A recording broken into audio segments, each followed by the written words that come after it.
Hello, good morning. Welcome to the National Basketball Performance Centre here in Manchester. It's the final day of the season in British wheelchair basketball.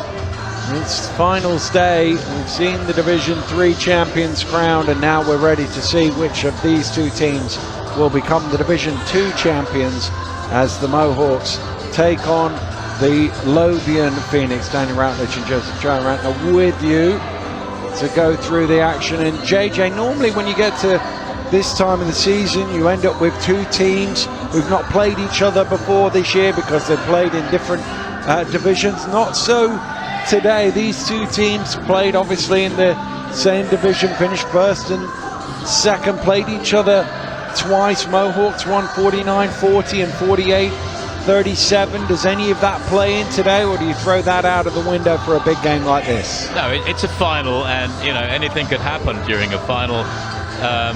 So I think you throw it out. It's not like either team's been hugely dominant throughout the regular season either.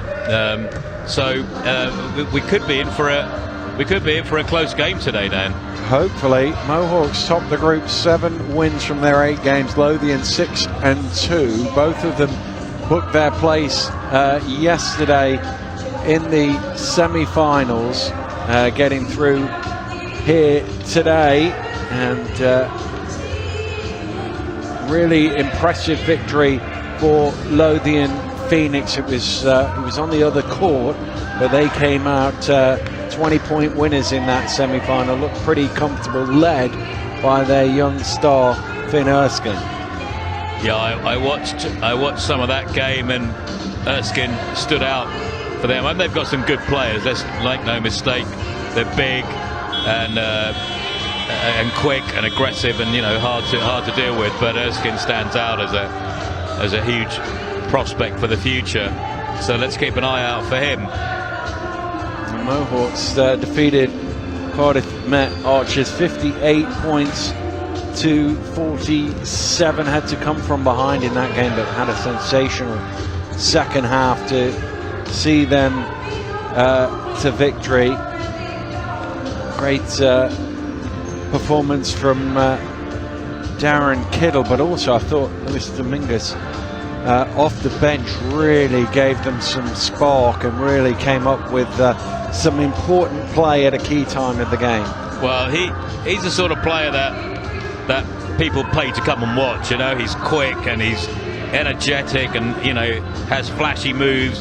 13 points, 8 rebounds and 11 assists, and he played 30 minutes in that game. So I'm looking forward to watching him. Darren Kittle is a steady player, and again they've got a lot of size.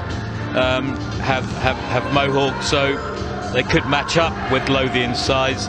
And it could be the difference. Someone like Dominguez could make the difference between winning and losing. Well, you talked about the size. Neil Howson, of course, a man mountain in the middle for them. And early in the game, he was feeding their fast break, grabbing rebounds and just tossing it down court for the quick players to chase off. It's obviously something they work on, and it is a very useful tactic if you can get those cheap points in transition, that when you've got a player of the size of Howson who can dominate the ball and also find a full court pass. Yeah, I mean, he's a huge piece of furniture, strong as an ox, and they are confident when you've got that sort of size in the key that they're going to grab the vast majority of defensive rebounds. So you could even cheat a little bit on defense, whereas normally you'd be expected to block out and then fill the lanes, etc., etc. You can just go when you've got that sort of asset at your mercy. Well, Lothian did a really good job on the boards in the semi-final, and they'll need to do so again today. They also shot the ball reasonably well in that semi-final. They'll be hoping to find that rhythm again. Obviously a different court for them. The Mohawks did play on this court yesterday. Sometimes those things can matter, because obviously before the final you basically get a 20-minute warm-up. It's not like a usual regular league game where you can get a bit more time to get your eye and get used to the sight lines. And always think it's important to try and get off to a good start, and we'll see which of these two teams can do that here this morning in Manchester.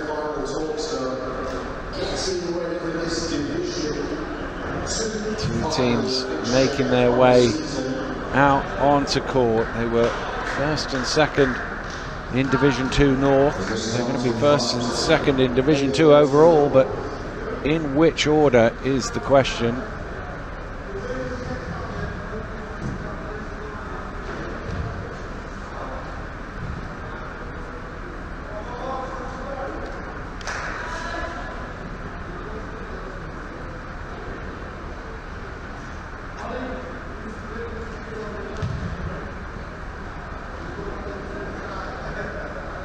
So the teams are out and we are ready to go.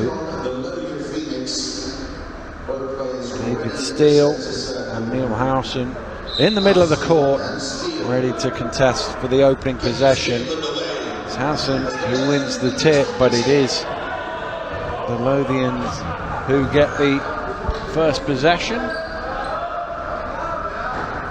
the first shot of the game from young Finn Erskine off the iron.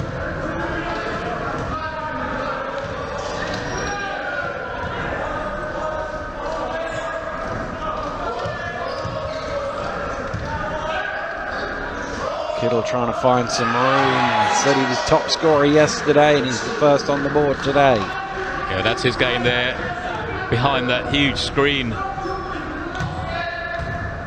Gives him all that time.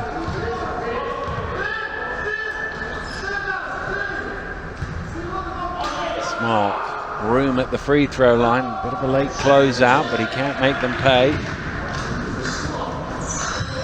There's a man down, so they've just got 4 for a second. Middle on the low block. Here is the player who was down, Whiteman, and he's fouled as soon as he touches the ball.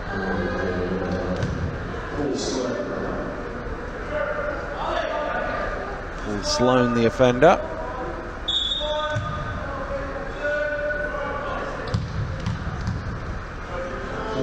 Kittle behind the screen, giving the look and getting the friendly bounce. Yeah, once again, Howson just is such a big screen. It takes people a long time to get out around him, and Kittle making full use of that. Yeah, it's a long way around him, that's for sure. Erskine trying to find some room of his own. Shot clock is really low. Howson out there to make it a difficult one. Whiteman with the rebound. Mohawks making the better start here. Domingos just saying, let's slow it down for a second, and then trying to feed it inside, but it's stolen away by Humphreys.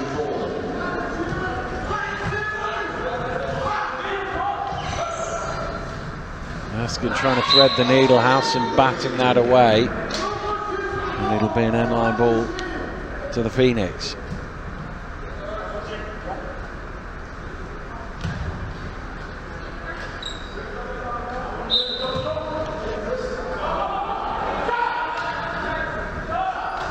Erskine gets his first points of the game. Yeah, it wouldn't be long before Finley Erskine enters the score sheet.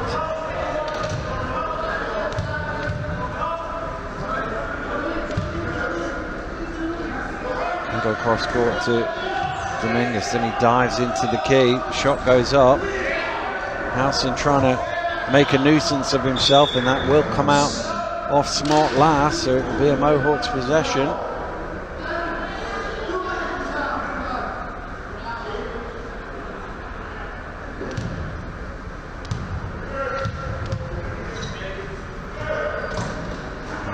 Will shoot that all game if you're going to give it to him.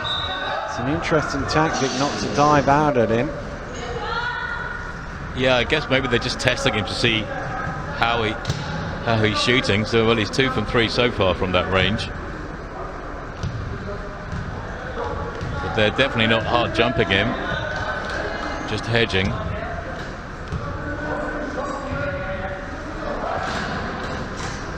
Erskine inside, there's a foul on the shot as David Steele got it away. Nelson, the offender.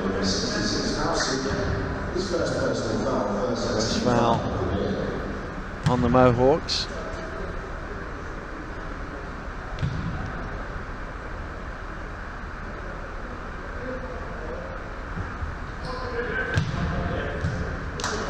Back iron on the first.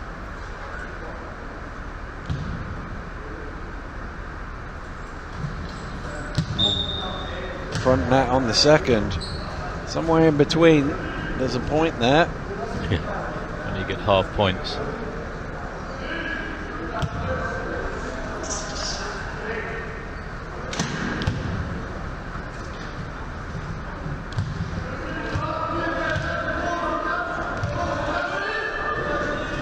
Trying to feed Kittle inside, but Smart wise to it.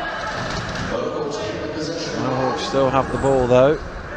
Into Howson, and I think because of the loose ball, whether the Phoenix thought they were coming up with it, but they allowed Howson a great position. And, he's also long arms as well as the size of him, so you can just toss it up high, and he's normally going to win any 50-50 battles in that situation. Yeah, he'll catch both things in his cylinder.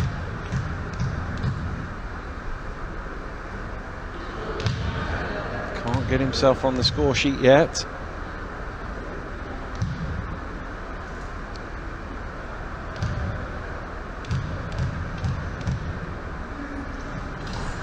Second one is good.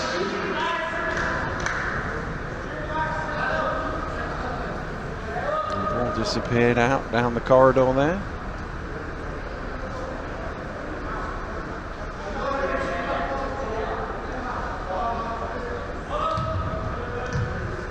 (5-2) Mohawks lead. 3 minutes in to this Division 2 final between the two teams from Division 2 North. Foul called off the ball.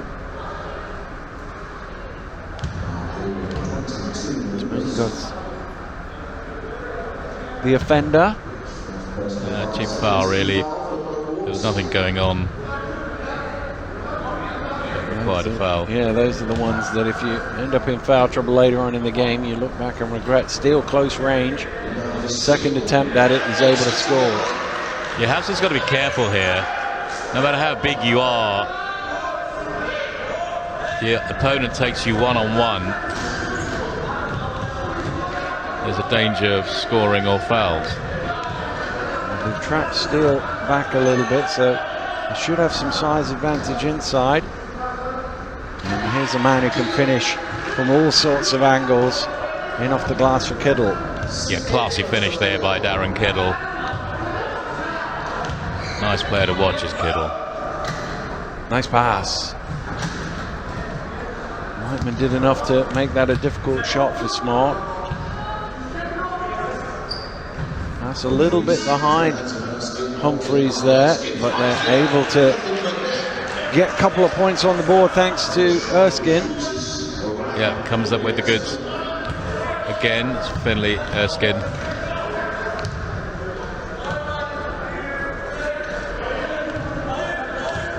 Kittle working behind the screen of Howson, trying to find some room for the shot. Just a bit short. They put a bit more pressure on him this time. Nice pass. Steele down the lane, just too hard off the glass. Gone just a little bit too far underhead. Steele on that occasion.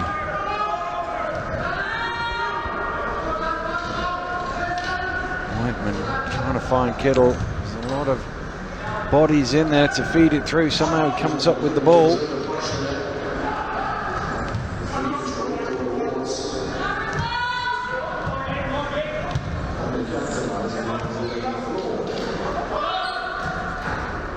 Off the mark from Smart.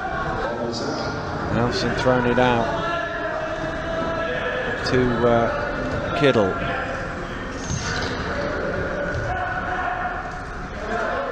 Kittle drops it in nicely to Domingos, gets his own rebound. Shovels it out to Whiteman, and he's in off the glass. Nice work by Dominguez again. It was in no man's land, really, as far as shots go.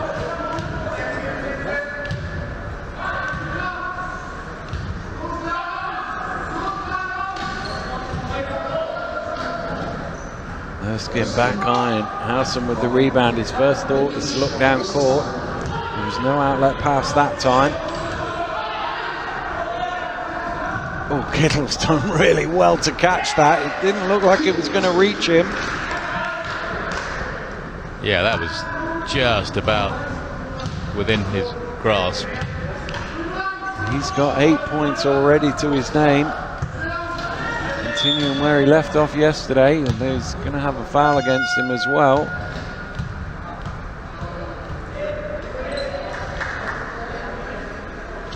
Nice drive there by Humphreys, drawing the foul from Kittle.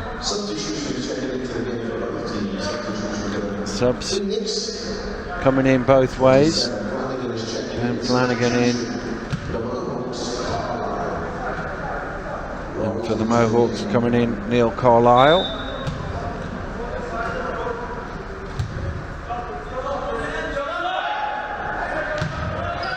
And that missed everything, so no reset on the shot clock.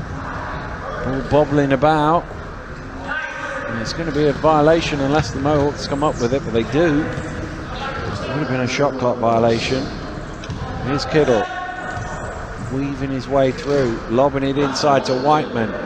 Second attempt, well, the first one was too soft and the second one too strong. Yeah, a little bit of everything there.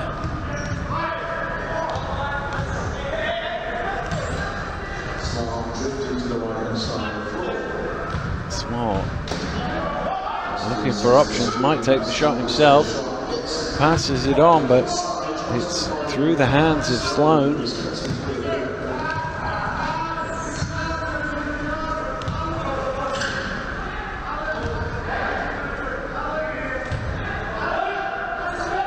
Carlisle trying the cross-court pass to Domingos along the baseline. Lovely little handoff, but again too strong. Yeah, just like that little bit of composure under the basket. Nice work from Domingos. Erskine had to put some zip on it to get it through, but it ended up being too much for Smart to handle.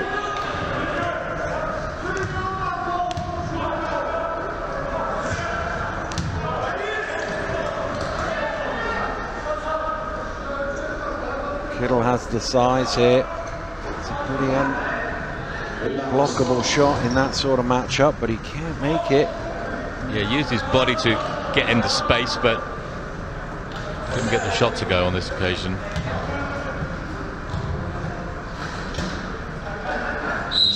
Erskine, all string, that basket will count. He'll go to the line for a bonus free throw. Beautiful move by Erskine.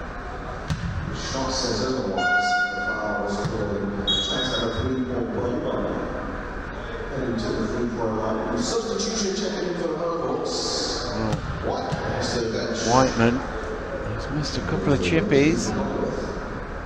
Leaves the game. Coming in for the first time, Imogen Longworth. Erskine converts the three-point play. He's got 7 of his team's 9 here. Yeah, no big surprises, I guess, that he's the leading light at the moment.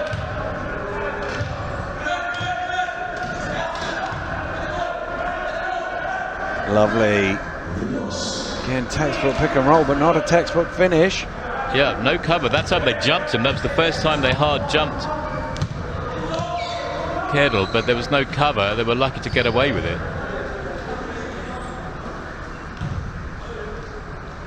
Smart again, looking for options. It's almost like they're baiting him into shooting. He passes it inside instead. Dominguez is there to take it away for the Mohawks. It's a tough pass. It bounces nicely into Kittle's hands, who's wrestling for position. Yeah, he's desperate for fouls to be called, but not getting the luck of the whistle at the moment. Erskine, late dive out at him and Got to get there quicker than that if you want to impact that shot. Well, it's Kittle 8, Erskine 9. It's 11 all on the scoreboard. Here's Kittle. He's up to 10 now. Yeah, well, this is slowly turning out to be a gunfight at the OK Corral, isn't it? Between it's a bit of one-on-one, isn't it? You score, I'll score. Last couple of seconds. And Humphreys can't really get a meaning shot away. Well, a tight first quarter. And two players we talked up at the start of the show certainly delivering. Kittle with 10 and Erskine with 9, and just one basket separating these two teams. And well, this has a feel of a very evenly matched contest, JJ. Yeah, it's the close contest that we talked about at the start, and we hope for, I suppose. It's nice to have these sort of games. Could be a classic. Let's wait and see how it goes. It's all about, really, at the moment, all about Erskine and Kittle. Lothian haven't hard jumped Kittle except for the last offense when they did, but they didn't cover. Now, if you're going to hard jump, which you need to do it on occasions, a good shooter like Kittle, but you need to have somebody covering either from the 3 or the 4 spot, which they didn't on that occasion. They got away with it. But Erskine probably has had the easier of the shooting opportunities.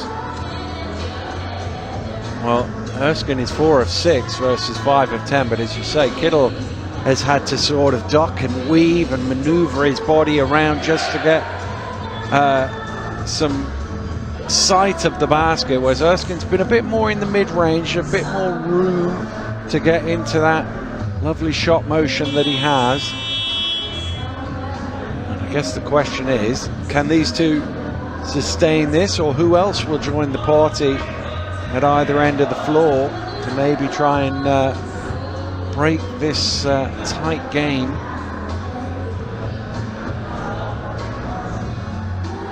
Yeah, it'd be a shame if it was just these two just conceded to score for the whole game, but I'm sure other people will join in as the game develops. Well, Mohawks with the possession arrow to start the second quarter.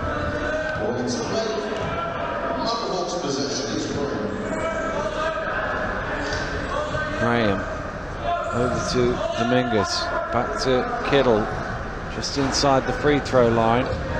Again, not an easy shot for him. Smart with the rebound.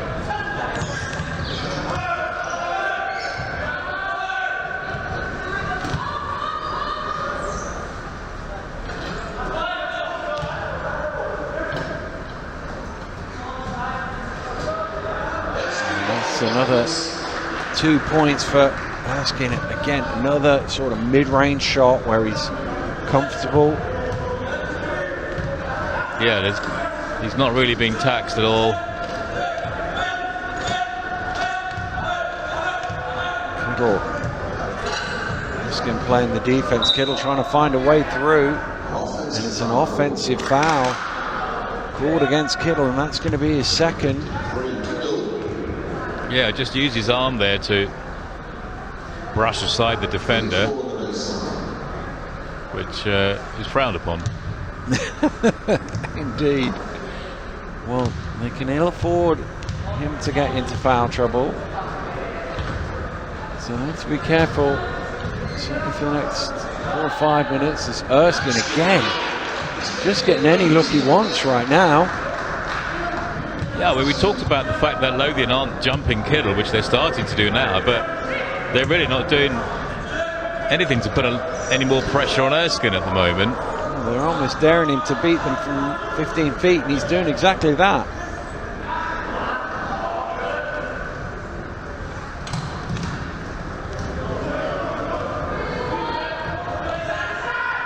Six of 8 shooting in the game for Erskine, stolen away by Carlisle.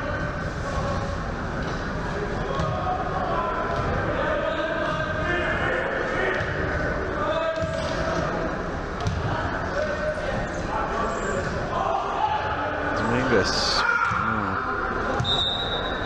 Not sure who's whose mistake that was, but the pass was to the corner and Kittle was on the low block. Yeah, definitely Dominguez's fault there. Always the passer's fault. Always the passer. The timeout has been called here. Lothian with a 2-point advantage. Mohawks calling a halt to play 2 minutes into this second quarter. First 4 points have all gone to the Scottish side. And I think some of the conversation in this timeout might be about how they at least try and disrupt Finlay Erskine a little bit. I mean, he's had 8 looks at the basket, 6 of them have gone in. They've all been rhythm shots, basically. He's not had to work too hard. He's still got to knock them down, but he's not had to, you know, maneuver his way. He's just got into a nice position and knocked it down almost every time. Yeah, that's right. I mean, I think I would have thought a big part of this timeout is really to see what they can do to get the ball out of his hands and get some of the other Lothian players shooting the ball. There's 4 other players. If they can get them shooting the ball, maybe the percentages will go down, the rebounds will go up. I think Smart's had 1 shot from outside. Well, the rest of the Lothian team is 1 for 9. He's made 6 of his 8 attempts. They've made 1 from 9. So getting the ball out of Erskine's hands would be priority number 1, I should imagine, for the Mohawks.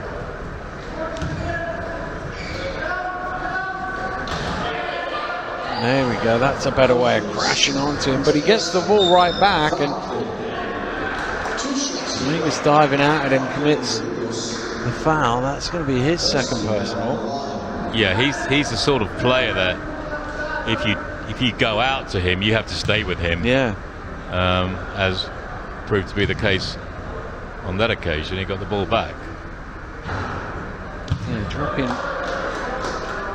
The reality is you want the ball out of his hands, see if somebody else can beat you instead. So when you have got the ball out of his hands, you don't want him to be left open just to receive it back. And the issue they had there was because he was open, 2 players dived out at him, one of them fouled him, and he gets another one for his tally from the free throw line. Oh, great hands, just absolutely batted away there by Alexander. Yeah, careless play there by Kittle, giving Alexander the opportunity to bat that away. Got to keep your chair between the player and the ball. Kittle spinning, but again they've got hands all over him, so it's not an easy shot. He may have 10 points, but he's had to work very hard for them. Yeah, a lot more pressure this time on Kittle.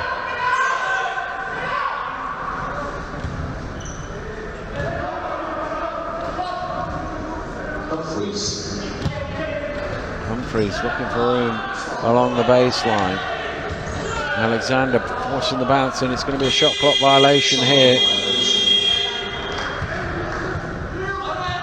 That'd be the only thing, is if they just become a bit too Erskine centric, do the other guys stop looking for the shot? In that situation, with the shot clock ticking down, it probably wasn't the best option. Yeah, there is a danger of that the other players think, well, we'll just have to wait until young Finn gets the ball in his hands. But that's what the coach is there for.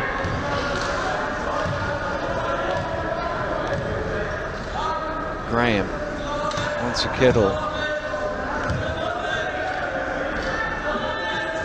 Late in the shot clock now for the Mohawks. Kittle gets a bit of room. His shot is off the mark. Rebound falls to Erskine. He's having to work a lot harder now to get that shot away. It's Kittle. Smart. That is not a very good foul for Dominguez, because that's his 3rd personal, and it's one of them that has no impact on the shot. It just puts you in a bit of foul trouble. Yeah, absolutely unnecessary, and he gave away a cheap foul previous to that as well, didn't he, a little bit earlier on. So this is the last thing they needed, was to having to make a substitution early in the game. 6:23 left in the second, he's already got 3.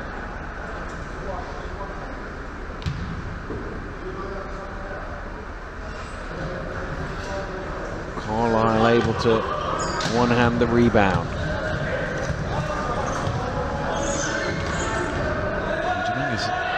He's looked a little frustrated out there.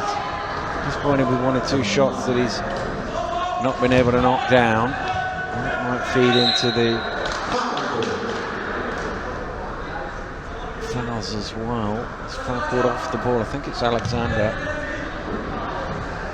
There's a bailout foul there by Alexander on Kittle, who made a cut into the key, didn't get the ball, was making his way out when the foul occurred. Again, another cheap foul, really, a bailout. Dominguez goes out. Danny Ewan into the game for the first time. Carlisle top of the key, too strong on that one. Alexander with the rebound, stolen away though by Graham.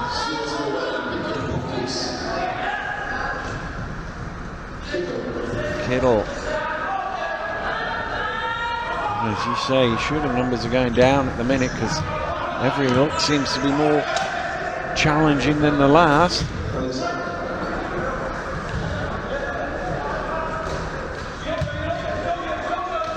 Erskine. It was a late closeout by Graham, but enough.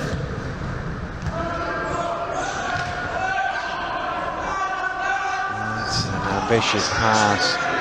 3 Phoenix defenders around Kittle. Has to be absolutely perfect to get it to him. Smart to the basket for 2. And well, the lead is only 5, but definitely the momentum with Lothian right now. Yeah, definitely. They're the ones playing the better basketball, smarter basketball at both ends of the floor. Mohawks still looking for their first score of this second quarter. Carlisle able to pull the ball in, but can't convert. Kittle on the offensive glass. Not much room for him to work with. It didn't hit the ring, so no reset. And Kittle didn't realise that. He assumed he had 14 seconds to work with. Yeah, just unaware of the shot clock there as a team, not just him. Somebody on the lines of communication sideline needs to see that, or even the crowd, or even us. Well, we're not really allowed to shout out the clock, I don't think. Okay, drat.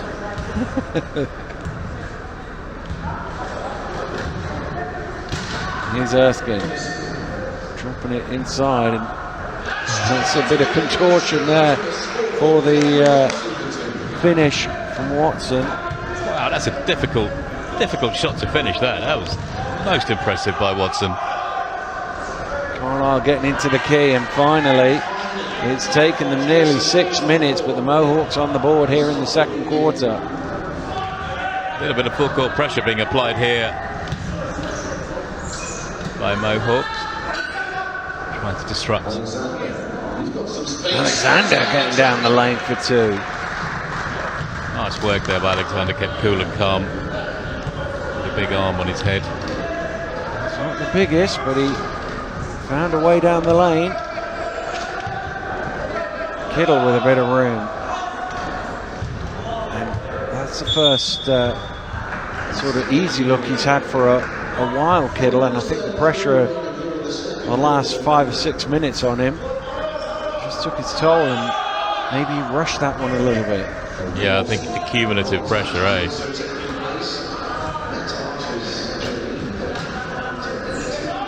Erskine fading backwards, can't knock that shot down.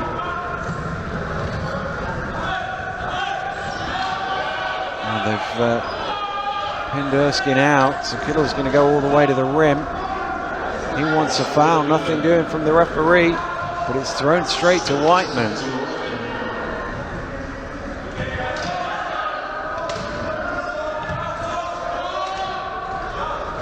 Looking for some options. Not a lot going on. Kittle off the mark. Suddenly his points have dried up after 10 early ones. He hasn't scored since.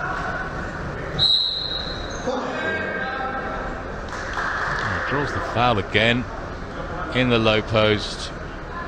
before the player had the ball in his hand. First foul on Neil Carlisle. Neil Howson's going to return to the action. Pretty big lineup now for the Mohawks. Yeah, but again, they're slow out to Erskine. It's like Stonehenge in there, isn't it, really? Good luck getting into the key against this lineup. Have they got the speed at the other end of the floor? Well, they have there. Finally Kittle gets off 10 points and on to 12. Yeah, nice transition on that occasion. Whiteman has a little rest. Yeah.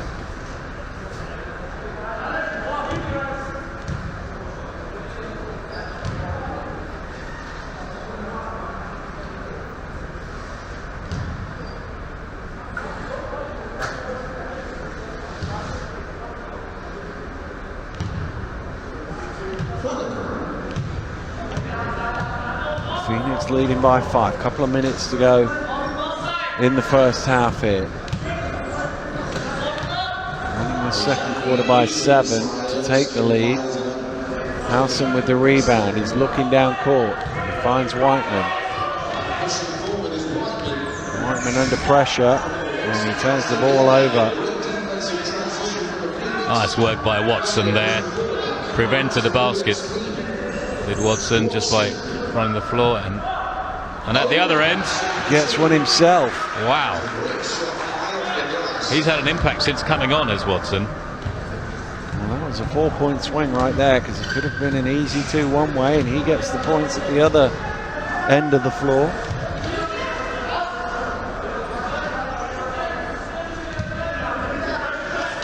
Carlisle, he's kind of trapped here. He's going to have to shoot with the shot clock ticking down. It wasn't the easiest shot.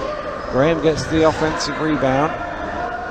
Yeah, a bit unfortunate there. The rebound went so far away. Nice pass, and foul called as Whiteman slicing to the basket. He will shoot 2. 2 shots to come for Whiteman.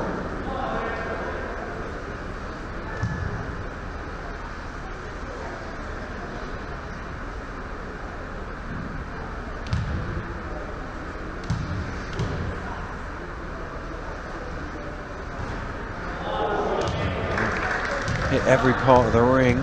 Didn't drop in for him.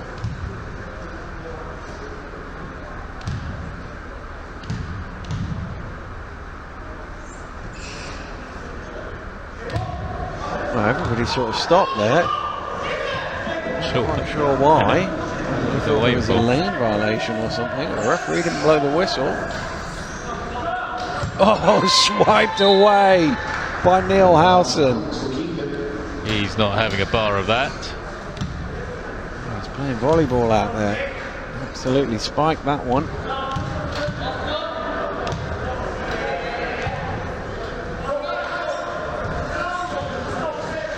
And this time Carlisle getting a hand on it. Trying to argue that it deflected out off the Phoenix player, but it will be a Lothian ball from the side. They've only got 2.8 seconds on the shot clock.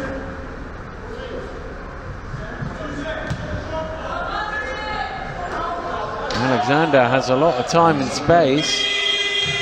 Well, that was strange. Yeah. She knew he was going to have to shoot it. Didn't get anywhere near him. Offensive foul called on Whiteman. His second. They've had a lot of fouls in the first half, the Mohawks. We're in the penalty now.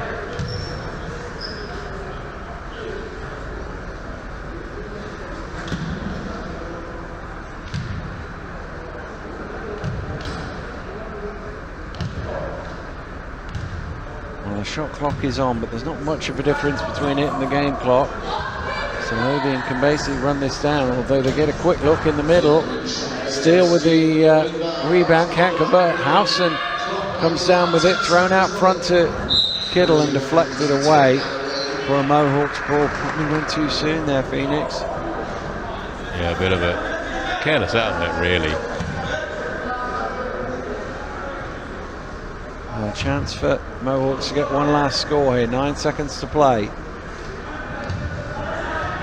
Kittle spinning baseline just in front of Graham. He's able to keep it in play. Here's Carlisle, too strong off the glass. And that will do it for the first half. And the Mohawks with just 4 points in that second quarter. Having led at the end of the first, they trailed by 7 at half time. And you have to say that Lothian kind of flipped the switch defensively, made the shots much more difficult in the second quarter for the Mohawks than they were in the first, and that really was the difference between the two teams. Yeah, I mean, at the start, I think they waited to see whether Kettle was hitting. He hit his first 2 shots. They waited a bit longer, but then after that, they started to exert a lot more pressure, and he had to work a lot harder. Conversely, Erskine at the other end had it a lot easier. He wasn't being put under undue pressure, but for a while it was just those two having a shootout, wasn't it, between the two of them? It certainly was. I guess from the Mohawks' point of view, you go through a quarter only scoring 4 points, to be just down 7 at half time is probably not too bad considering where they could have been. And the Phoenix might look at it and go, we should have a double-figure lead here, having kept them to 4. Yeah, they needed a couple of other people to chip in, and they started. Watson came on for Phoenix, and he was impressive. I like the way he plays. Significant factor, I suppose, for Mohawks is that Domingos had to go off with those 3 very early fouls, and he's a key factor in their offense. Maybe not in the scoring. I mean, he scores, but it's the assists that he does, and he takes the ball handling duties away from somebody else. So, yeah, that was probably also a key factor. Well, it is advantage Lothian at the half. Mohawks 17, Phoenix 24 at the break.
Well, not long now until we get things back underway here in Manchester.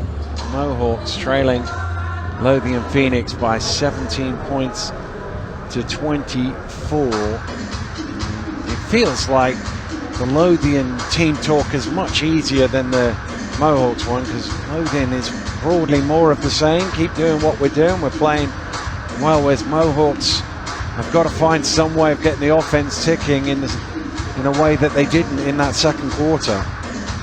Yeah, but we talked previously how Dominguez could be the difference between winning and losing, in spite of the fact that maybe he will not score a lot.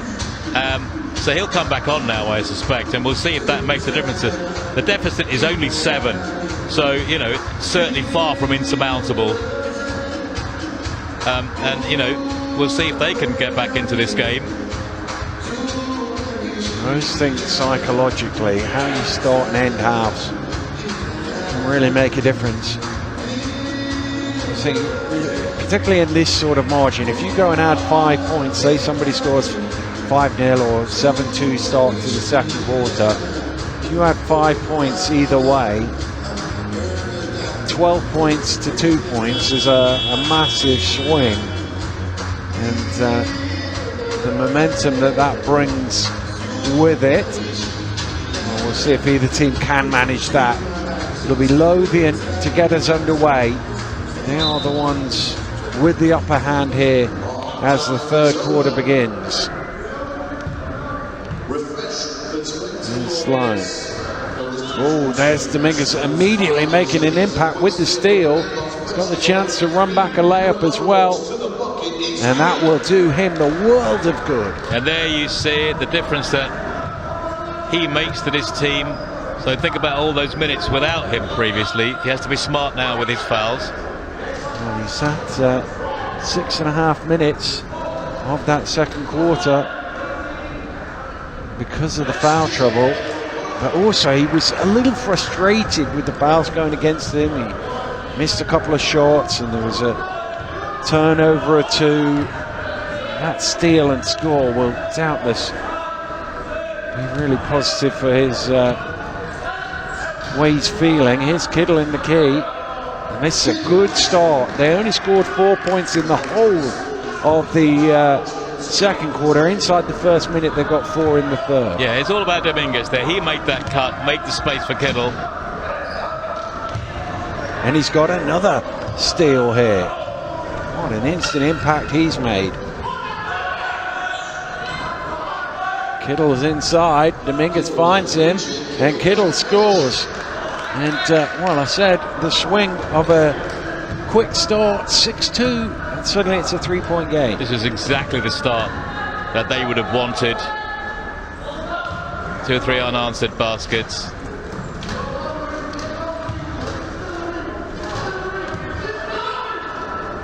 Eventually gets round the screen. That is a tough bucket with Howson closing him out. Yeah, that was a classy basket there from Erskine. Just a calm head. 16 points for him now. Chris Graham lobbing it inside. Slightly off balance there, Dominguez. Yeah, just a variation on the same play where he gets the ball this time.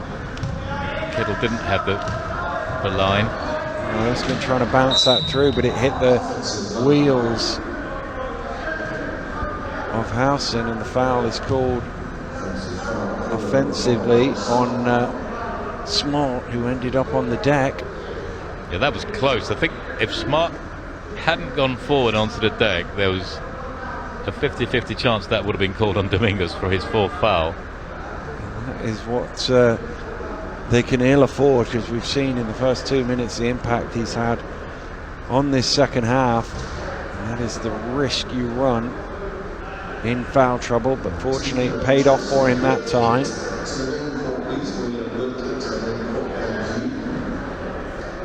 I think there's blood involved blood here, on so the floor. It's been unceremoniously taken off by Domingos. He's cut his chin as he's gone down onto the floor, so they're going to have to get a blood kit out to clear that up. well, a little impromptu timeout. Probably doesn't help the Mohawks here because they had the advantage. Here's the game going on in the other court, the third, fourth place playoff, and it's Cardiff with a 15-point lead early into the second half there.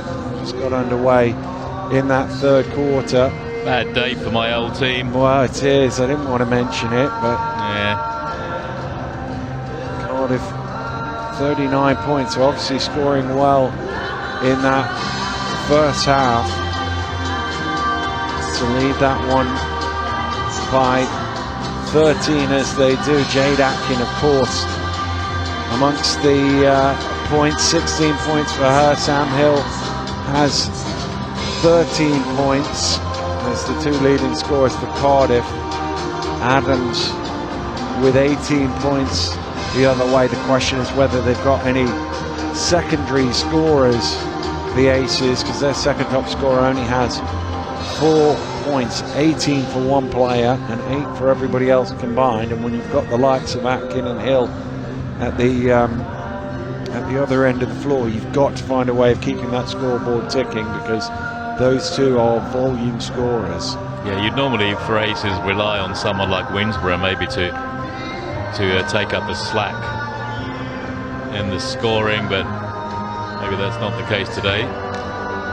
Well, just the one shot for Winsborough in the first half. Played just 10 minutes. I don't know if there was an injury or something involved. Doesn't seem to be foul trouble, but not a lot in that regard. We're still having the blood cleaned up on our court, so we'll keep an eye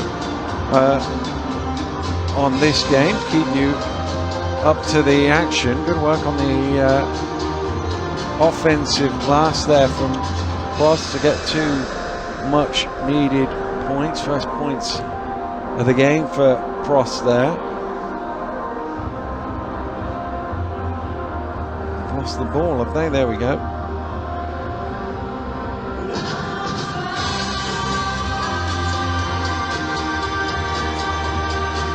Holt will bring it forward for Cardiff, and this is what they have, is just 2 out-and-out scoring machines down on the block in Hill, and on the other side Atkin. Yeah, they really are machine-like, particularly Atkin, along with Lucy Robinson, probably the 2 knockdown shooters of that, as far as the centres go, in these leagues, and the women's league as well. Hill waiting for some reinforcements. And that one off the mark from Hagama. Numbers here, but ball lost. And is that a foul as Hill has ended up on the deck? Or is it just an out of bounds? Well, let's hope it's not a blood injury over there as well. Yeah. This could be a very long day. Yeah, well, we're having to commentate on 2 blood kits. We're in trouble, aren't we? Well, they must have given it a foul. I didn't see the signal. But it's going to be a Cardiff ball.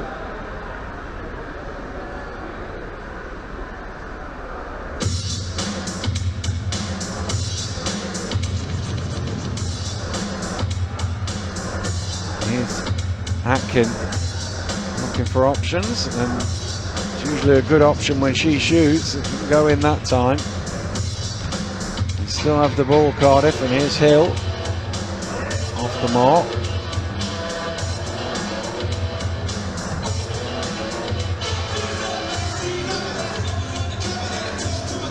Well, still dealing with the blood on the court on our game, and just joining us and wondering why we're on a different game. There's a blood injury and there was some blood on the court, so it's just being sorted out.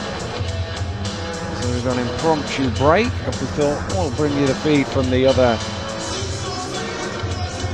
game, and since we've flipped over, it's largely been Cardiff maintaining their advantage.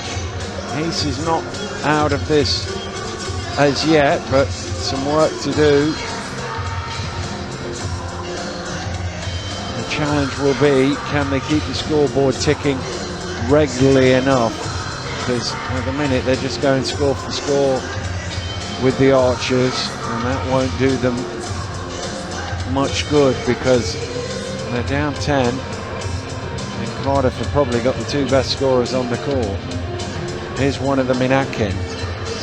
Yep. Usual result whenever she gets the ball in her particular little range. 18 points for Jade Atkin in the ball game.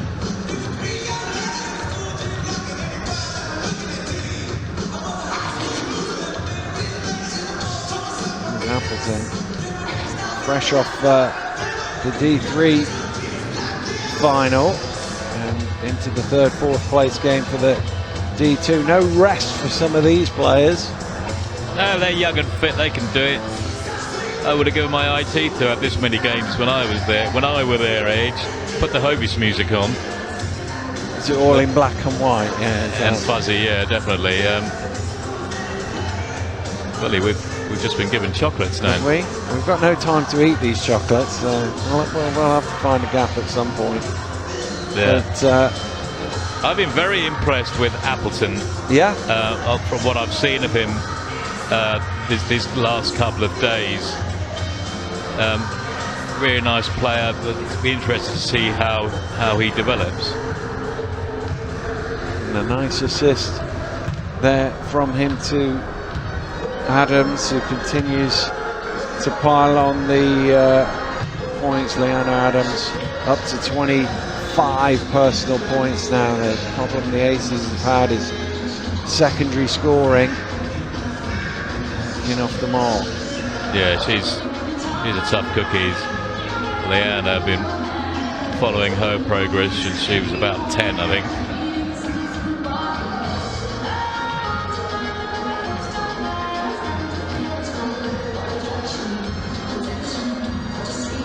Well, Cardiff still on top there, and we're still awaiting a resumption here. Looks like they're almost finished.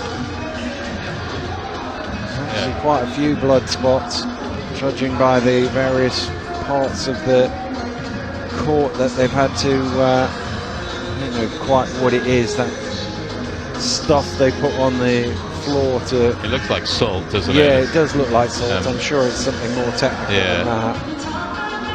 Maybe lime or something like that, who knows.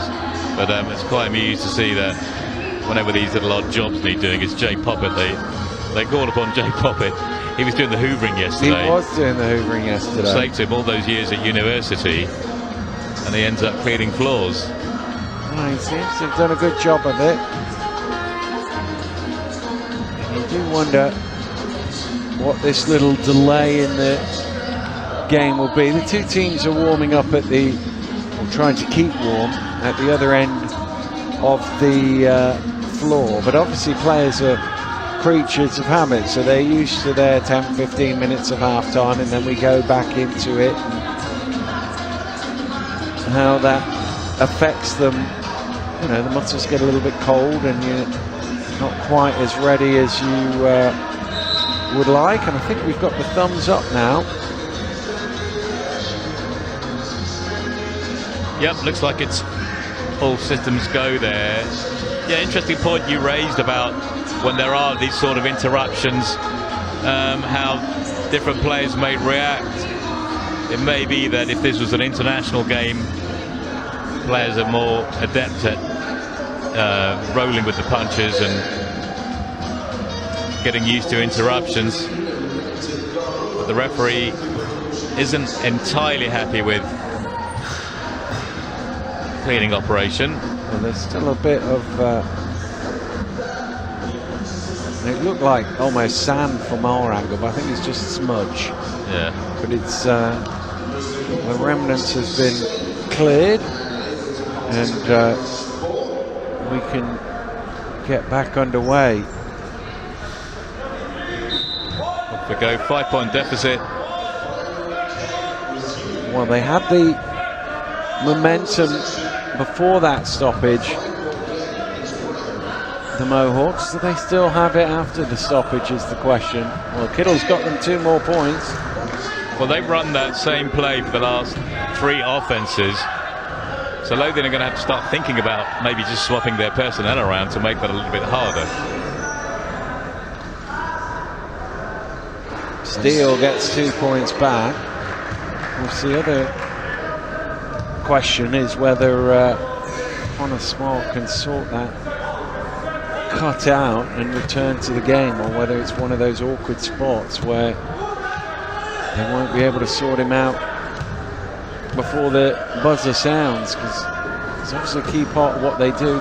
Kittle is absolutely surrounded by Phoenix players but still able to score. Yeah, really, really high degree of difficulty in that finish. Great job by Kittle.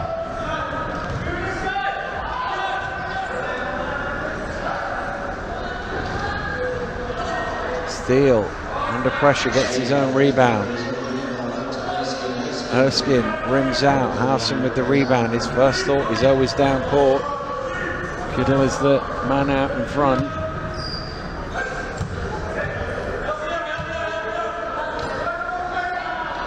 Oh, great catch.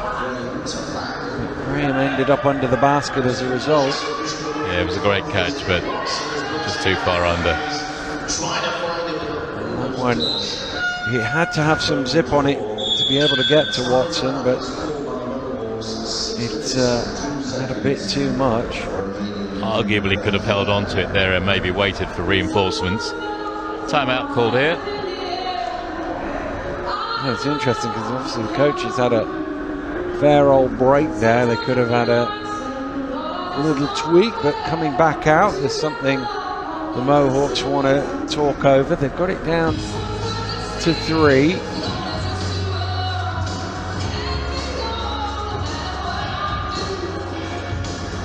Yeah, they had great momentum at the start of that quarter, particularly, and again Dominguez very influential in that. Even though it was Kittle doing all the scoring, it was Dominguez that was making those spaces for him at the top. All of those scores that he had were at the top of the key from offside cuts.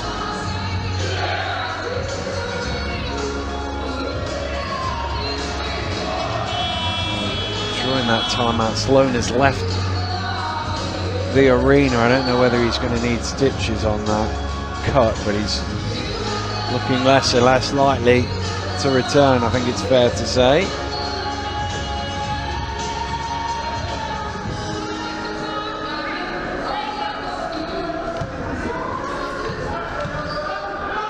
Here's Graham.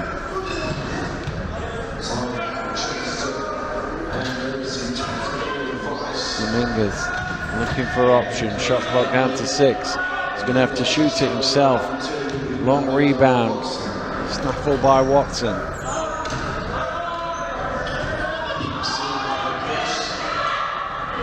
Steele trying to thread the needle. Howson got a hand on that. Back to Steele. He's got the size mismatch there and he takes full advantage. Steele's been quite influential coming on now because Erskine's dried up a little bit scoring wise, but Steele, having come on, has picked up the slack in those little positions and helped out. He's obviously a big unit himself, so in close to the basket, it's hard to disrupt the shot. Not sure who Kittle was passing that to.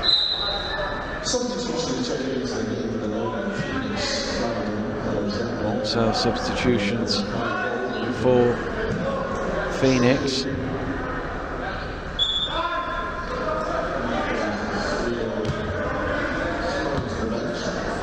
More size on there now with the appearance of Kai Goldie.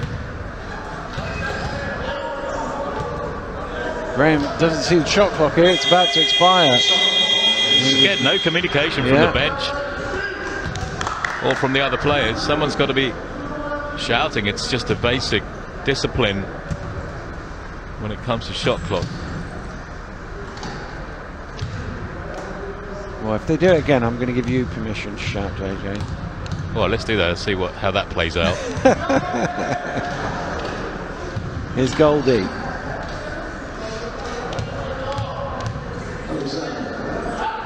Nice pass inside. And Kittle committing the foul. Again, it's another one of those where it doesn't really impact on the shot. It's his third personal. Yeah, just a bit of pressure might have been all that was required on that occasion. But he gave the ref the option of calling the foul, and as you know, Dan, they're always looking to blow that whistle. It's always in their mouth, isn't it? They're always ready for it.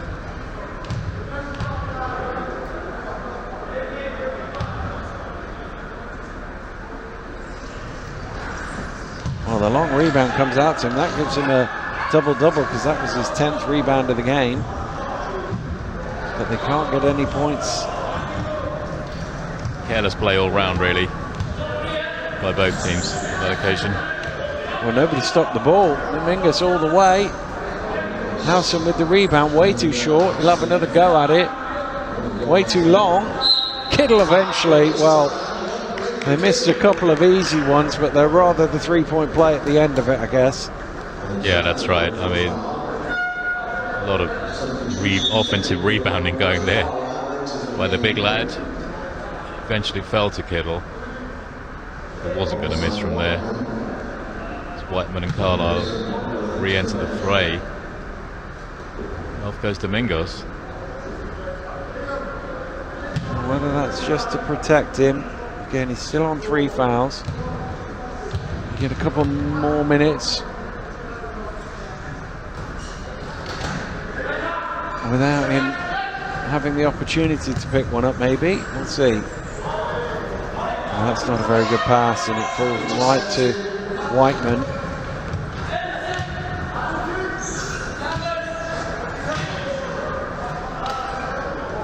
Cross court to Kittle. Working behind Howson gives him a lot of room to line the shot up. Doesn't drop though.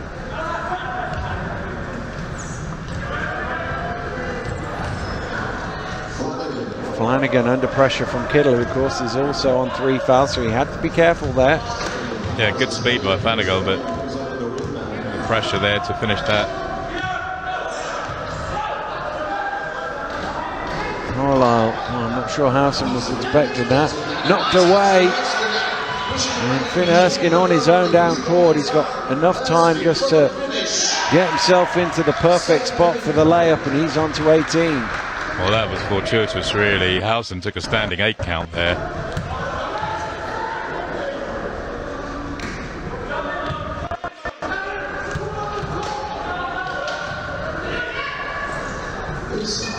Oh, that's great play. Carlisle forcing his way to the basket and scoring with his back to it. Yeah, that was just brute force, wasn't it? It was, yeah.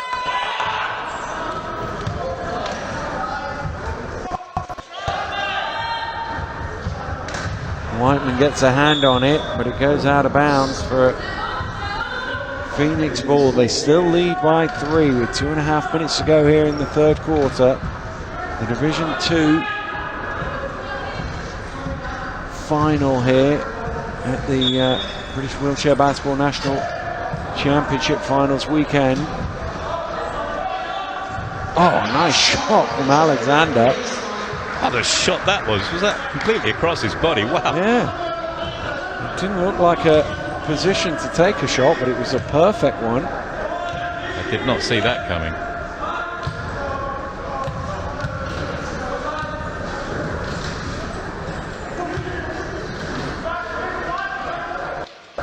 Nelson, I don't think he wanted the pass there, but he gets it into Kittle. Kittle off the glass, and he's got 24 of his team's 33 points.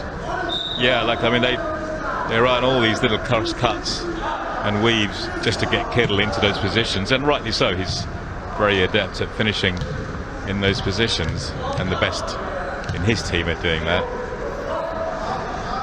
Still feel they're probably going to need a secondary scorer if they're going to get over the line, though. Watson under pressure from Kittle, misses everything. Yeah, just a little bit further away from the basket than his first 2 finishes.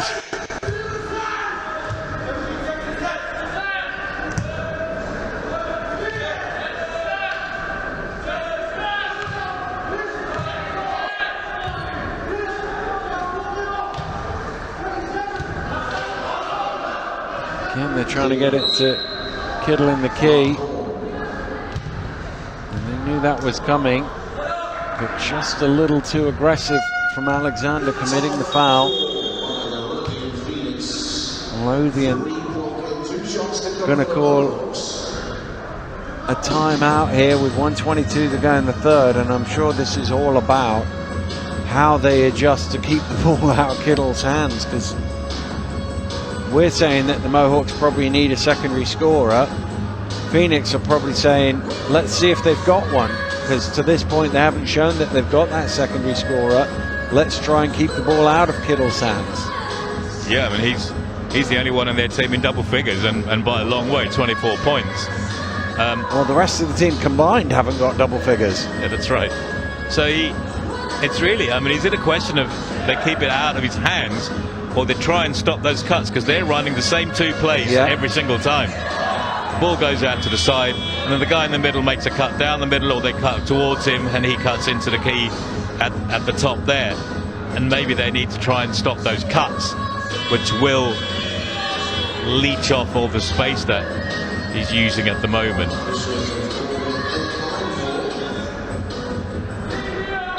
But it's nice to see the Mohawk offense. I like it. Well, here it is again. But this time they go to Carlisle at the foul line. That's going to be a Phoenix ball. So Phoenix will be happy with that. Somebody else taking a shot from a position that they're probably not going to hit a high percentage.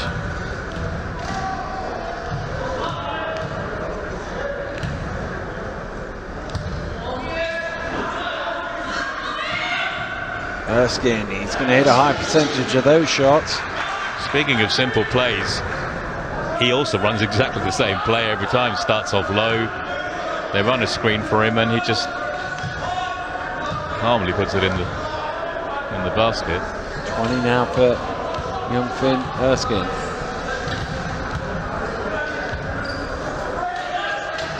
Good hands from Erskine defensively.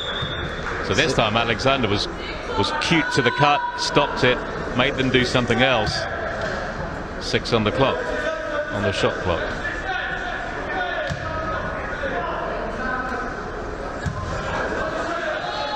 Carlisle, a little short.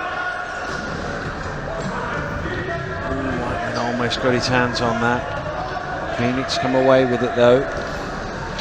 Last offense of the third quarter.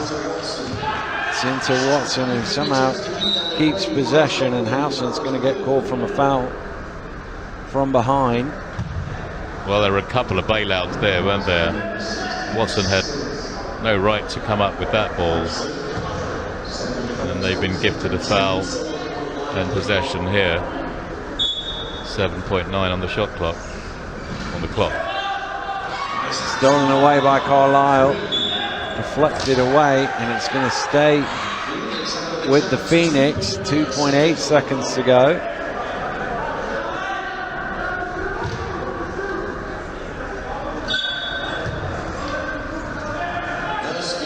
Erskine, and that'll do it for the third quarter. Phoenix had a 7-point lead coming in. They've got a 5-point lead going out. There were moments where the Mohawks looked like they had the momentum, certainly at the beginning, with Dominguez trying to make up for lost time in the first half. They couldn't get all the way back, and Phoenix were able to just keep them at bay with the steady diet of Erskine baskets. And it's still very much in the balance, this one, with 10 minutes to play. Well, it's the match that we were hoping for, really. I mean, we really could have done without that blood injury, you know, halfway through there, because that sort of stopped the momentum of what could have been, you know, a back and forth between these two teams.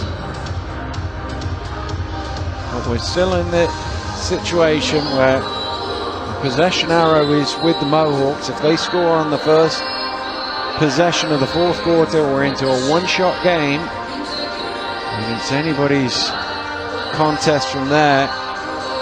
And to this point, it looks like it'll either be Kittle or Erskine who will win the game for their respective teams. So dominant has their scoring been. But is there a moment for one of the other players out there to step to the fore and see their team over the line? Well, yeah, I mean, there are several wild cards as well in both teams. I mean, for Phoenix, there's Watson, there's Steele, who could just step up at some moment.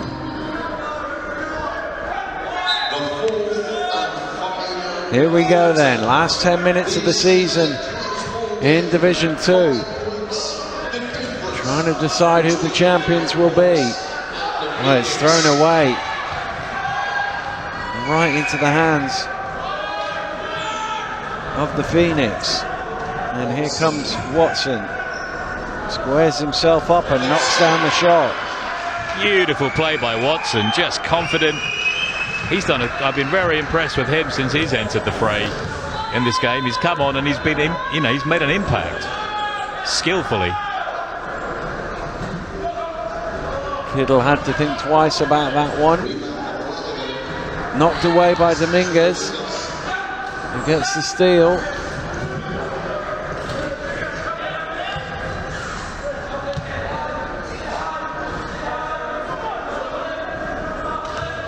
Deflected away by Alexander. It will be a Mohawks ball, but they've only got 8 seconds on the shot clock. Yeah, battle at the fast hands there between Alexander and Domingos.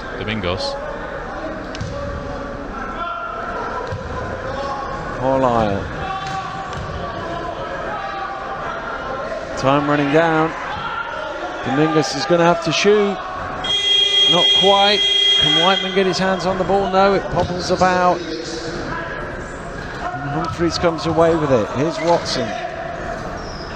Oh, stolen by Kittle. But stolen back, is it?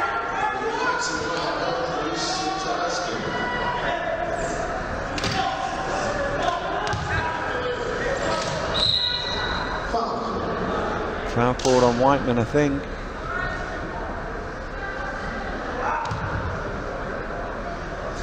His third.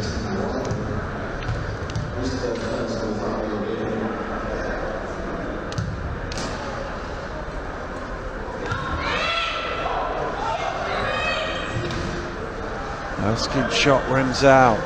Had the option of Watson inside there, but chose to go for the shot himself. Well, Kittle didn't know that was coming his way. Extra pass on to Domingos, who just bobbled it. Cycle back out.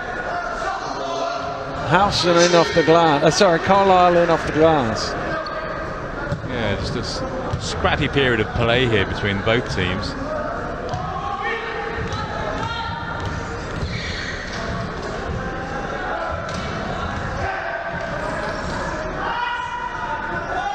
Watson off the mark.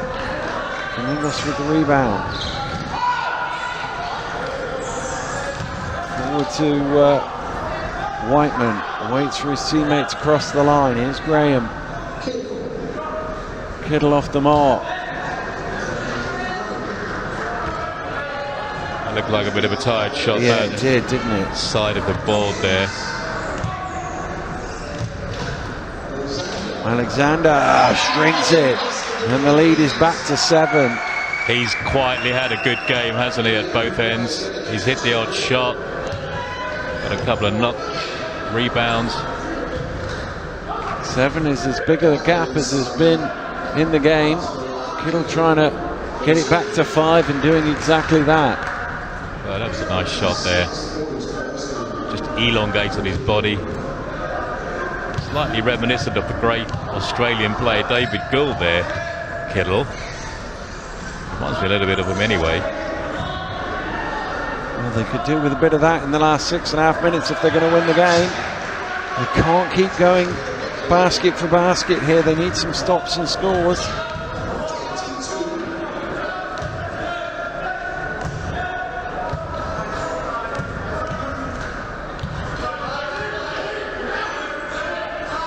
Inside to Domingos, great pass. Kittle can't convert. Beautiful pass by Domingos. Kittle has to convert those. Lothian with a chance for the biggest lead of the game here with only 6 minutes to play. Erskine forced to change his mind a couple of times, and eventually Carlisle with the reach is called for the foul. He can't believe it. Once again, no real necessary. There was no reason to go into Buzz Lightyear mode there, just chopping away. Just chair position would have done it. Well, just under 6 minutes to play. Mohawks are going to call a second time out here. Their problem at the minute is they're just going score for score. They've got to string some stops together, because score for score is not going to be enough for them. Oh, that's right. I'm surprised. I mean, there's still time, obviously. Just under 6 minutes left. There's still time to maybe put a little hustle on, delay the ball coming up court, make somebody else make some decisions for the Lothian team. This young Erskine is, what, 22 points. It's not scoring as regularly as he did in the first 3 quarters, but he's stepping up every now and again and just scores a vital basket. Steele has come on and made a difference, as has Watson. But as you say, they need to break up the pattern of basket for basket, do the Mohawks.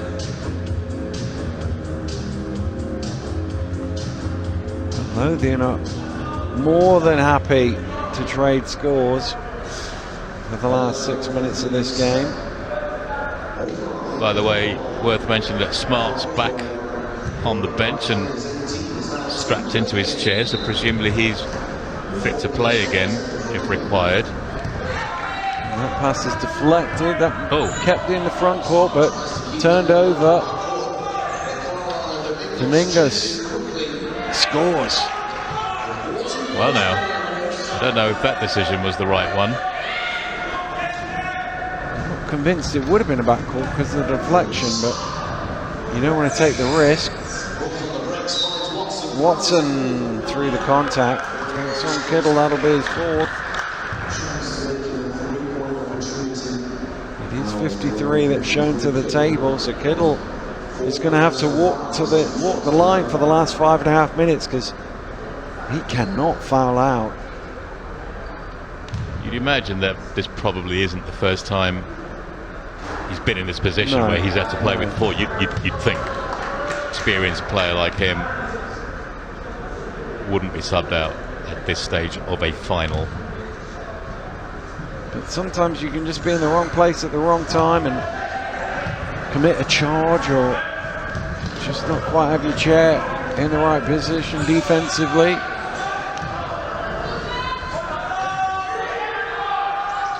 Domingos into Carlisle, he forces it in off the glass. They won't go away, the Mohawks.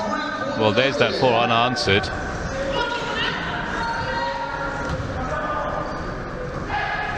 Can they get another stop to go with it? Phoenix have had the answer every time the question's been asked. Humphreys inside. It's usually this man who's got it. Oh, it rims out for Erskine. Yeah, just didn't get the rotation on this occasion. Domingos weaving, setting up a shot for himself, trying to bank it in. Long rebound might come to Whiteman. He keeps it in play. Good hustle. And the pass to Kittle, who lays it in. It's a 1-point game.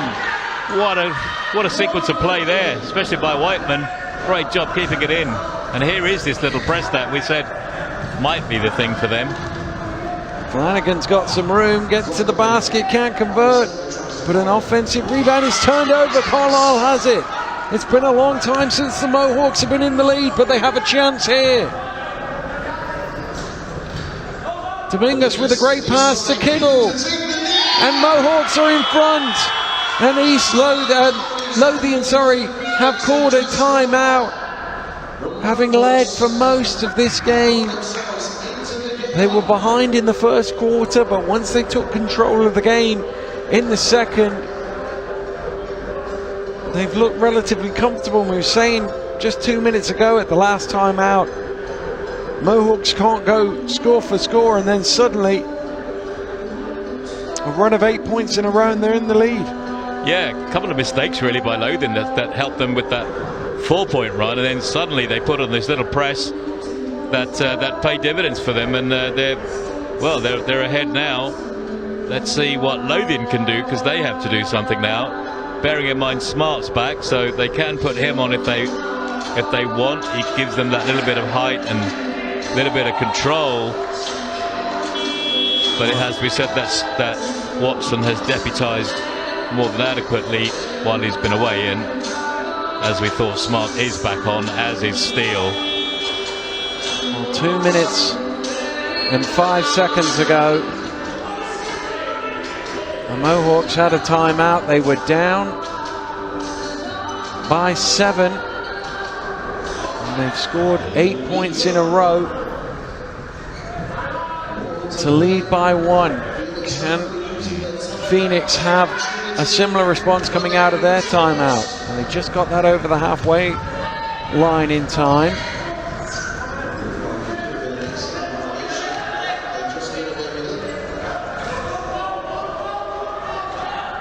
Well, welcome back to the game. Connor Smart, he's gone off with a blood injury, but his first touch of the ball back, and he put his team in the lead. Yeah, just showing the value of having that extra scorer, a bit of height. Dominguez finding room in the lane, can't convert. Erskine with the rebound.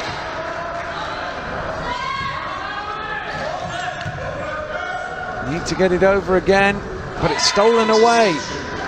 A little bit of inexperience there from Erskine, really. He was looking to dribble more than he was looking to pass. Kittle has good position. Oh, it rims out, but Whiteman with the rebound, and he's fouled. And he will have a chance to put his team back in front with 3 to play.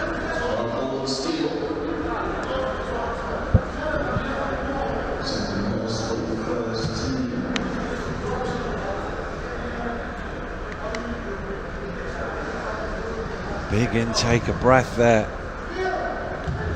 from young Oliver Whiteman.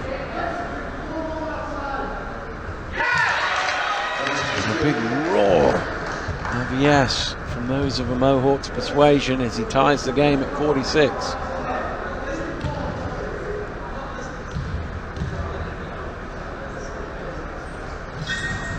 Second one doesn't go. Lothian able to come away with the ball. And Alexander gets it to Humphreys.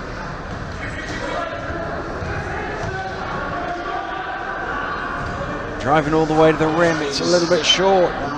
Erskine in, second chance, he's fouled! And that will count. I think Carlisle caught him, and he'll go to the line for a bonus free throw. Well, the last person in the building that Mohawks would have wanted that ball to land in the lap of was Erskine. He's 2 of 5 from the free throw line today. Chance to make it a 3-point game. He misses it. Dominguez with the rebound. Wow, he took that shot quickly. Dominguez has a bit of a lane here if he wants to take it. There's a foul. Oh no, there's a man down. It's Kittle in the key.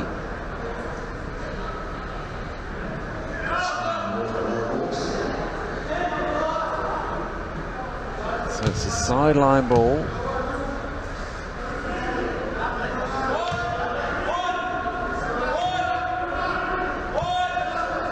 Here's Graham. Kittle, as we've seen so often, coming around that screen to the top of the key, but he's held the ball low. Carlisle comes up with it off the front of the rim. Phoenix with the rebound. Erskine trying to break. He's stopped in the backcourt though. Steele back to Alexander. Phoenix going to take some time out of the clock here, trying to make it a 2-possession game with 2 to play. Alexander off the mark. And that ball will go all the way out of bounds. The Mohawks will get it back. No help for Erskine that time. He was marked very closely by Whiteman. You'd have thought somebody would have come and give him a hand, free him up. Less than 2 to play. Mohawks trying to level the scores. Kittle back to Dominguez. Back to Kittle. Finding room along the baseline, looking for the shot. And making it! We're level at 48.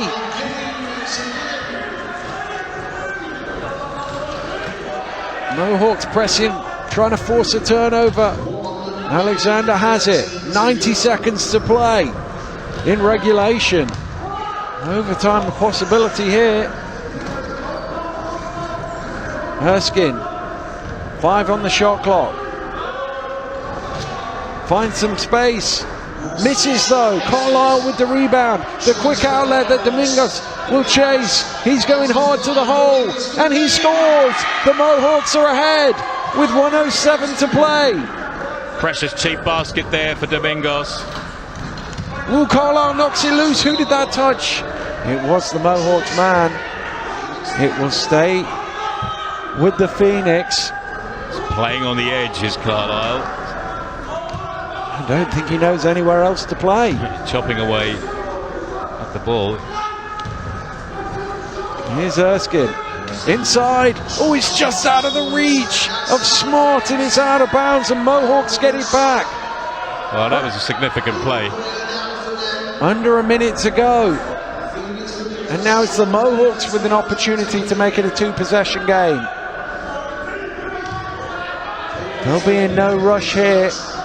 A long shot clock and a score at the end is the desired result for the Mohawks. Phoenix need a stop. Here's Kittle. Kittle has room, throws it inside. Oh, Carlisle can't convert from close range. Oh, the pass is out to Alexander. Carlisle chasing hard. They're down to 4 at the minute. Here's Erskine, late in the shot clock. They need a score to tie. Erskine to level it. Oh, what a shot! Unbelievable! Finley Erskine ties the game with 20 seconds to go. Well, an extraordinary play by an extraordinary player. We highlighted him at the beginning and he just took on the responsibility there and said, this is my shot, I'm taking it. Got his team back into it. What a game. Well, it's no easy shot with 20 seconds to go. Of course, the Mohawks have the opportunity, if they want, to advance the ball into the front court, but doing that will put 14 seconds on the shot clock and therefore guarantee that the Phoenix should have time to come back the other way. If they take it in the backcourt, the shot clock is off and Mohawks can run it down to the buzzer and try and win with the final shot. What would your call be here, Dan? I would always take it in the backcourt. Always in the backcourt. I'd want to take the last shot of the game. Yeah. If it goes in, we win. If not, we'll play the extra 5. Well, he's going to advance it into the front court. Not going to risk trying to turn it over. So even if they score, Phoenix should have time to come the other way. And the Phoenix do have a timeout as well. So they could do likewise. Well, this is what it comes down to. Who can make the final score to win?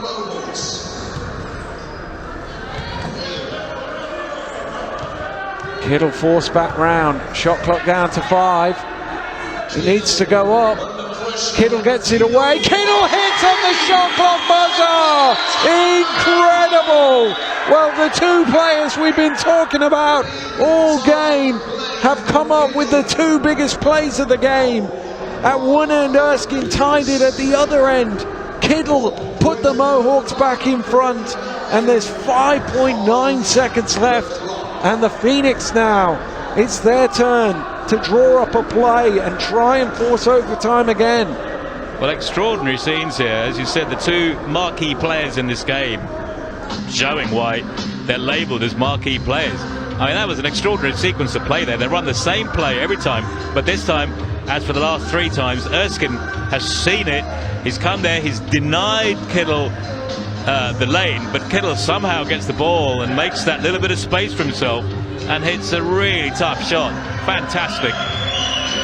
Well, no doubt that the Phoenix are going to advance the ball. 5.9 seconds to try and force overtime, maybe even win with a 3. Is there a wild card? It's Alexander's job to get it into a teammate. It's into Erskine. Erskine, tough shot, misses. Dominguez will get the rebound, and the Mohawks will win. What an incredible game of basketball.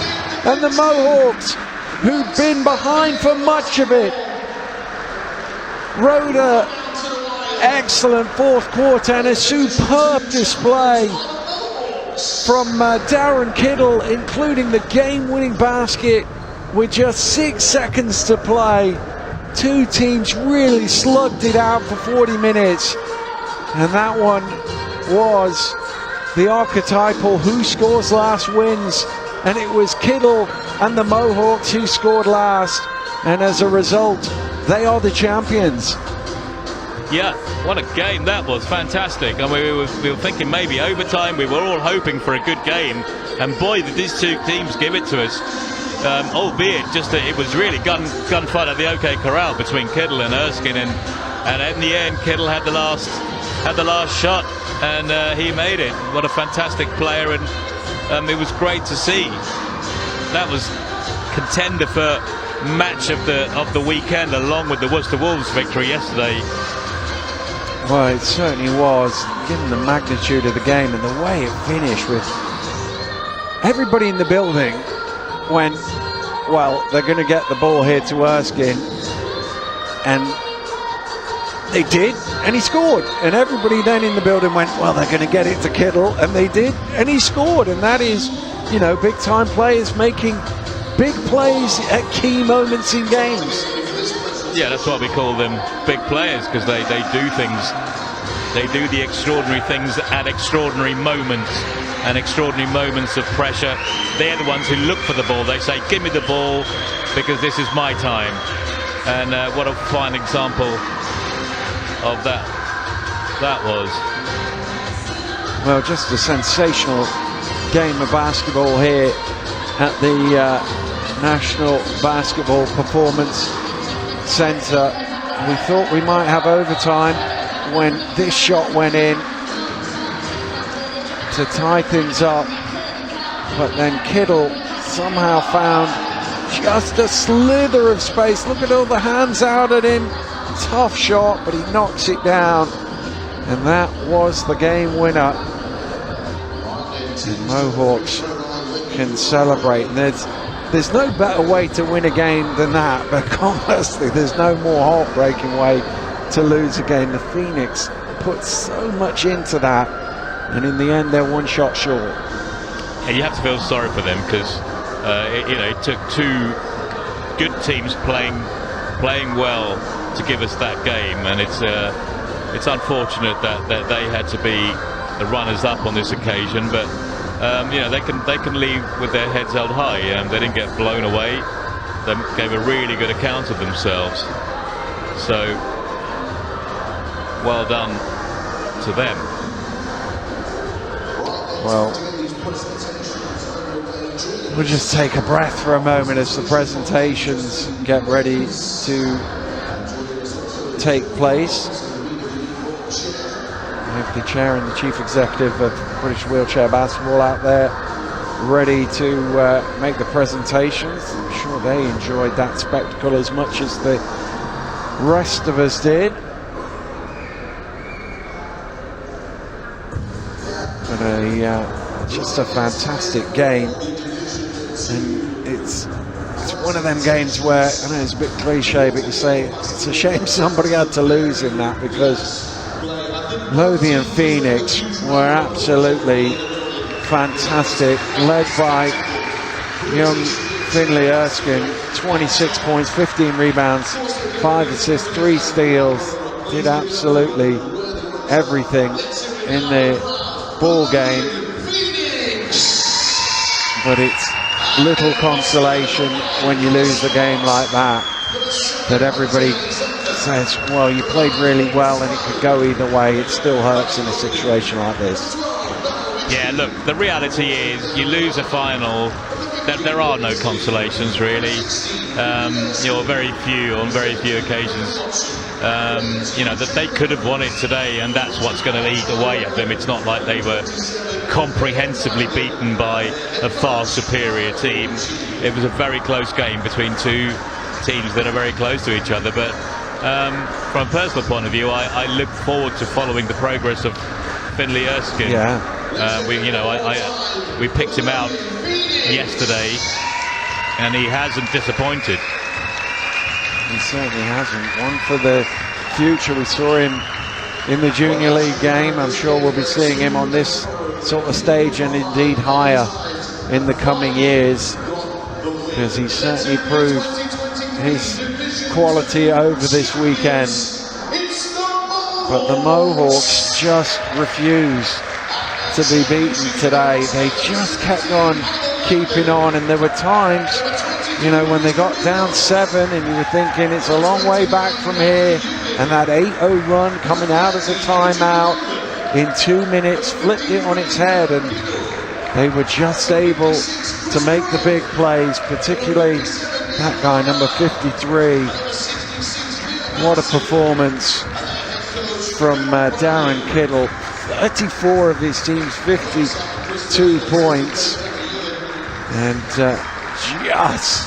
just enough to get them over the line. And well, they will enjoy their celebrations tonight, no doubt, the Mohawks players and indeed their fans.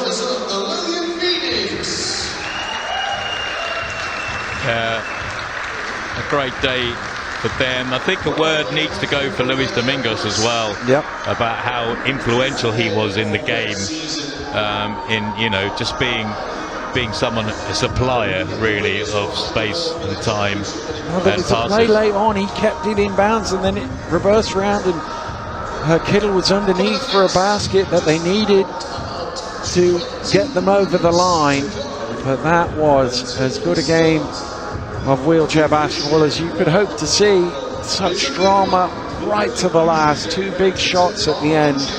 But it is the Mohawks who are celebrating. It is they who are posing for the pictures. They are the Division 2 champions for 2023, having won in sensational style, 52 points to 50. They have beaten the Lothian Phoenix. Congratulations to the Mohawks, champions of Division 2.